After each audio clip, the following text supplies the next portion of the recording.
मैं उनके पशुओं के लिए गौशाला का प्रबंध करवाऊंगा।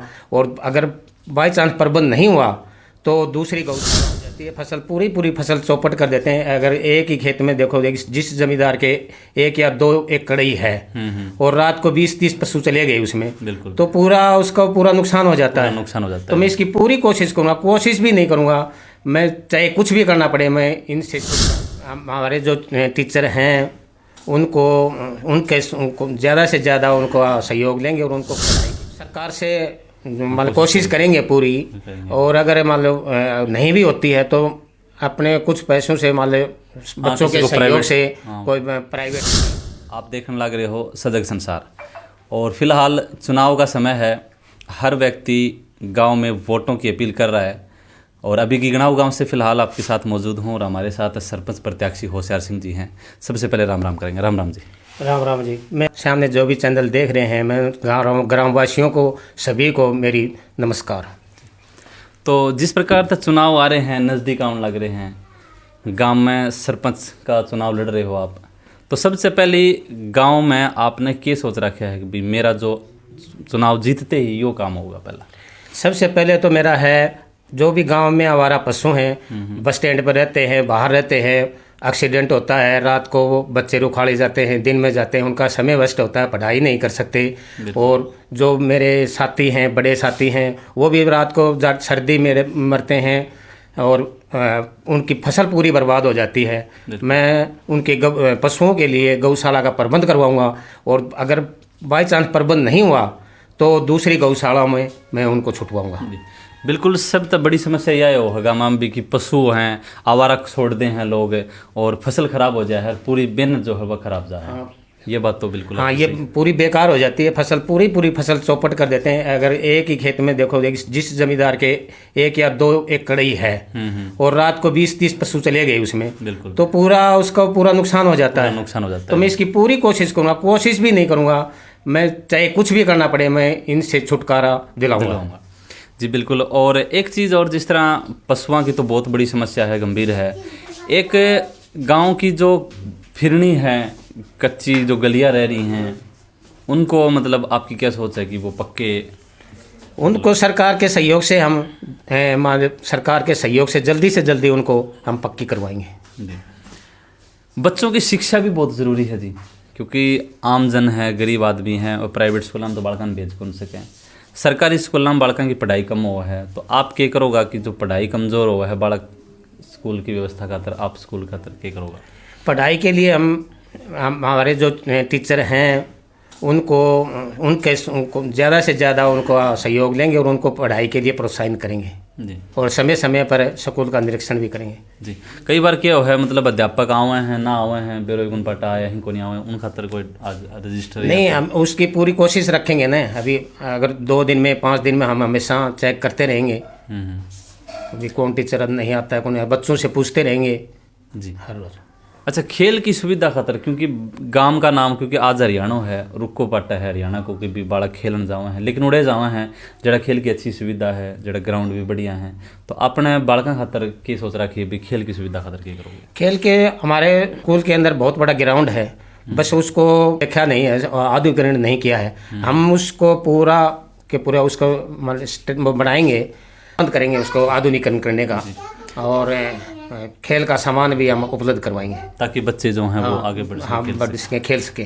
कई बार क्या होता है, जो कोच की व्यवस्था नहीं हो पाती है, बच्चों को पता नहीं चल पाता कौन से गेम में, तो क्या कोच की व्यवस्था भी करवा पाएंगे? देखो, कोच की तो सरकार से कोशिश करेंगे पूरी। और अगर मान लो नहीं भी होती है तो अपने कुछ पैसों से मान लो बच्चों के सहयोग से कोई प्राइवेट भी रखने की कोशिश करेंगे जी। एक पानी की भी समस्या कई बार रह जाए है, मतलब मेन तो आदमी ने यही चाहिए भी गाँव में आना तो गली पक्की हो जाए, पानी की समस्या है वह ठीक हो जाए। तो कई बार बिजली पानी की समस्या आ जाए है, उस खातर वो तो पंचायत के सहयोग से हमें रखेंगे कि भाई जल्दी से जल्दी उसको, जो भी मशीनें ख़राब होती हैं उनको जल्दी रिपेयर कराएं, उसको 1 या 2 दिन में ही रिपेयरिंग करा के दोबारा सुचारू रूप से चालू करवाएं। और गलियों में जैसे कच्ची गलियां हैं उनमें पानी वेस्ट जाता है, उन नालियों का विशेष प्रबंध करेंगे जो गंदा पानी जोड़ में जा सके जी। एक और कई बार गाँव में चोरी चारी भी हो जाए हैं, जिस तरह कई काम हम देखेंगे भी फिरनियाँ पे किसी का कैमरे भी लगाते हैं, उस तक पता भी चल जाए है, तो ऐसा कुछ भी सोच रखा है भी गाँव के लिए? कैमरों का प्रबंध करेंगे और गांव के सहयोग से चौकी का भी प्रबंध करेंगे ताकि चोरी ना हो। क्योंकि ये चीज़ ज़रूरी है, क्योंकि गांव इससे कई बार परेशान हो जाता है। व्यायामशाला है, काफ़ी समय तक 4 दीवारी खींच दी, बना भी दी, लेकिन वह सुचारू रूप से चालू को नहीं। आपका क्या सहयोग रहेगा? व्यायामशाला अभी तो वो पशु रोकने का बाड़ा बना रखा है। जब पशुओं को तो हमें बाहर छोड़ ही देंगे और उसका पूर्णतया से आधुनिकीकरण करेंगे। उसमें जो भी सामान है व्यायामशाला का वो उसमें लगाएंगे और पार्किंग भी की, बुढ़ों के लिए, बुजुर्गों के लिए पार्किंग की सुविधा की जाएगी उसी में। जी। मेन बस स्टैंड के ऊपर कुछ सोचा है कि भी बैठने की व्यवस्था या फिर ऐसा कुछ? मेन बस स्टैंड पर कुर्सियां डलवाएंगे और टेंट भी अभी लगी हैं और भी टेंट लगवा करके सुचारू पूर्णतया से उसको सही करेंगे। जी। और लोगों से क्या अपील करना चाहेंगे, क्योंकि भाईचारे का चुनाव होता है, आज हर व्यक्ति अपनी तरफ खींचने की कोशिश कर रहा है, लेकिन भाईचारे को कायम रखने के लिए आप क्या संदेश देंगे? भी भाईचारा पूर्णतः से बनाए रखेंगे हम, किसी से भी ऐसा कोई नहीं करेंगे जिससे भाईचारा बिगड़े। तो के चुनाव चिन्ह है, आप पब्लिक ने बताओ और क्या कहना चाहोगे?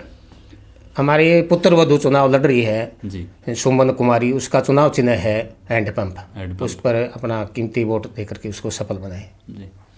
तो साथियों, ये थे हमारे साथ होशियार सिंह जी नंबरदार जी, और इनकी पुत्र वधू है जो चुनाव मैदान में है और इन्होंने हैंडपंप का निशान बताया है। तो क्षेत्रवासियों से ज़्यादा अपील जो है वो कर रहे हैं कि आने वाली 2 तारीख को जो ग्रामवासी हैं वो इस चुनाव चिन्ह के ऊपर मोहर लगा के इनको विजयी बनाएं। जी, और कुछ कहना चाहते हैं? अभी एक और रह गया, उसमें ध्यान नहीं रहा जी। अभी हमारे गांव में बंदरों का भी बहुत ज़्यादा प्रकोप है। जी जी। बच्चों को काट लेते हैं, ऊपर से सामान को तोड़ फोड़ते हैं। इनको भी सरकार की परमिशन लेके, सहयोग लेकर के इनको परमिशन के हिसाब से उन्हीं जंगलों में इनको छुटवाया जाएगा, जिससे बच्चों को न काटें, बूढ़ी बुजुर्ग को न काटें और हमारे सामान का नुकसान न करें।